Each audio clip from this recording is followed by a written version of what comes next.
തുടക്കത്തിൽ ഈ പറയണ പോലെ സിനിമയിൽ അഭിനയിക്കാൻ തുടങ്ങുന്ന സമയത്ത് ബേസിക്കലി ഫിനാൻഷ്യൽ ഒരു ഇതിനു വേണ്ടി തന്നെയായിരുന്നു. കാരണം നമ്മൾ ഡയറക്ടറായിട്ട് നിൽക്കുമ്പോൾ ബാക്കി ആക്ടേഴ്സിൻ്റെ ഡേറ്റിന് വേണ്ടി വെയിറ്റ് ചെയ്യണം. അവരുടെ ഡേറ്റ് ചിലപ്പോൾ നമ്മൾ ഇന്നൊരു കഥ പറഞ്ഞാൽ ചിലപ്പോൾ 1 വർഷം കഴിഞ്ഞിട്ടേ ഡേറ്റ് ഉണ്ടാവുള്ളൂ.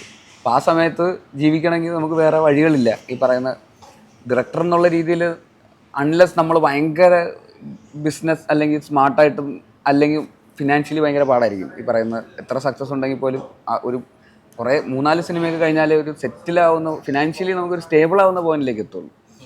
അപ്പോൾ അത്തരത്തിലുള്ള സാഹചര്യത്തിൽ നമുക്ക് പൈസയുടെ ഡെസ്പറേഷൻ ഇല്ലാത്ത ആലോചിക്കണമെങ്കിൽ നമുക്ക് ഇത് വേണമല്ലോ, അതിനൊരു ഫ്രീഡം വേണമല്ലോ. അങ്ങനത്തെ സാഹചര്യത്തിലാണ് അഭിനയിക്കാനുള്ള അവസരം വന്നപ്പോൾ സുഹൃത്തുക്കളൊക്കെ വിളിച്ചപ്പോഴാണ് പോയി. അങ്ങനെ പിന്നെ ഇപ്പോൾ 1-2 സിനിമ കഴിഞ്ഞപ്പോൾ പിന്നെ വിളികൾ വരാൻ തുടങ്ങി. അപ്പോൾ പിന്നെ അങ്ങനെ തന്നെയാണ് അതിനെ കണ്ടിരുന്നത്. ഒരു എന്താ പറയുക, ഒരു ഫിനാൻഷ്യൽ ഇതിന് വേണ്ടി തന്നെയാണ്. പക്ഷേ പിന്നെ പോകെ അതും ഭയങ്കര സീരിയസ് ആയിട്ടുള്ള വേറെ റെസ്പോൺസിബിൾ ആയിട്ടുള്ള ഒരു പൊസിഷനിലേക്ക് എത്തുന്നു. അങ്ങനത്തെ ഒരു സാഹചര്യത്തിലേക്ക് എത്തുന്നു. അപ്പോൾ നല്ല സിനിമകൾ കിട്ടാൻ തുടങ്ങി, നല്ല ക്യാരക്ടേഴ്സ് കിട്ടാൻ തുടങ്ങി, നല്ല സിനിമകൾ ചെയ്യാൻ തുടങ്ങി.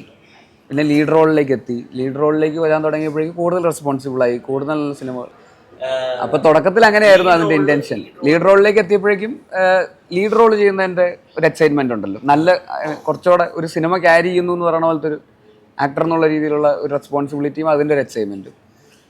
പിന്നെ അപ്പോൾ അങ്ങനെ 1-2 സിനിമ സക്സസ്ഫുൾ ആവുന്നു എന്ന് പറയുന്ന സാഹചര്യത്തിൽ വരുമ്പോൾ വേറെയും നല്ല നല്ല റോളുകൾ വരും. അപ്പോൾ അങ്ങനെ എത്തുന്ന സമയത്ത് ബേസിക്കലി കുറേ കൂടെ ആ ക്യാരക്ടേഴ്സിനോടുള്ള ആ സിനിമയോടുള്ള എക്സൈറ്റ്മെൻറ്റിനാണ് പിന്നെ അത് ചെയ്യാൻ തുടങ്ങുന്നു എന്ന് പറയുന്ന പോലത്തെ സാഹചര്യം. അല്ല, പൊന്മാൻ്റെ അത് നിങ്ങൾ പറയുന്നൊരു കാര്യമുണ്ട്, 10 കോടി ഉണ്ടായിരുന്നെങ്കിൽ ഞാനിവിടെ ഇരിക്കൂടാ എന്നുള്ളൊരു ഡയലോഗ് ഉണ്ടായിരുന്നു. അപ്പം ആ ഒരു ഇത് പ്രകാരം പൈസ എത്രത്തോളം വാല്യുബിളാന്നുള്ളൊരു കാര്യമാണ് നമ്മളിവിടെ പ്ലേസ് ചെയ്യുന്നത്. നിങ്ങൾ ആദ്യം ഫിനാൻഷ്യലി അതൊരു പൈസ ഇമ്പോർട്ടൻ്റ് തന്നെയാണ്. കാരണം നമ്മുടെ മെൻ്റൽ പീസ്, നമുക്ക് EMI അടയ്ക്കേണ്ട പ്രഷറും സാഹചര്യങ്ങളും വരുന്നു എന്ന് പറയുന്ന പോലത്തെ സാഹചര്യത്തിൽ ചിലപ്പോൾ നമുക്ക് അവിടെ ഇരുന്ന് ഒരു സിനിമ കഥ ആലോചിക്കാൻ ചിലപ്പോൾ പറ്റില്ല. നമുക്ക് വേറെ എന്തെങ്കിലുമൊക്കെ ഒരു മാർഗ്ഗങ്ങളിലൂടെയൊക്കെ എങ്ങനെയെങ്കിലുമൊക്കെ പൈസ എങ്ങനെയെങ്കിലും വരിക എന്ന് പറയുന്ന പോലത്തെ പ്രഷർ നമ്മുടെ ഇതിലേക്ക് വരുമ്പോൾ അതൊരിക്കലും ഒരു മെൻ്റൽ പീസ് നമുക്ക് ചിലപ്പോൾ കിട്ടിയെന്ന് വരില്ല. അപ്പോൾ അതിനെക്കുറിച്ച് ആലോചിക്കുക വേണ്ട, ബോധേഡാവേണ്ട എന്നൊക്കെ പറയുന്ന പോലത്തെ ഒരു പോയിന്റിലാണല്ലോ നമുക്ക് മാനസികമായിട്ട് നല്ലൊരു ക്രിയേറ്റീവ് സ്പേസിൽ നിൽക്കുമ്പോൾ പ്രത്യേകിച്ച് മനസ്സും എല്ലാം ക്ലീൻ ആയിരിക്കണം എന്നുള്ളതുകൊണ്ട് നമുക്ക് ടെൻഷനും പ്രഷറും ഇല്ലാത്തൊരു പൊസിഷനിൽ നിൽക്കുമ്പോഴാണല്ലോ അതിന് ഏറ്റവും നന്നായിട്ട് നമുക്ക് നിൽക്കാൻ പറ്റുക. അപ്പോൾ തീർച്ചയായിട്ടും പൈസ ഈസ് ഇമ്പോർട്ടൻറ്റ്, അതിലൊരു സംശയമില്ല. ജോലി ചെയ്യുമ്പോൾ അതിന് പൈസ മേടിക്കുകയും ചെയ്യണം, അതിലൊരു സംശയമില്ല. നമ്മൾ നന്നായിട്ട് ജോലി ചെയ്യുമ്പോൾ അതിന് നന്നായിട്ട് പൈസയും വേണം എന്നുള്ളത് ഇമ്പോർട്ടൻ്റ് ആണ്. പക്ഷേ പൈസയ്ക്ക് വേണ്ടിയിട്ടാവരുത് ഇതിൻ്റെ പ്രൈമറി മോട്ടീവ്, പൈസയാവരുത്.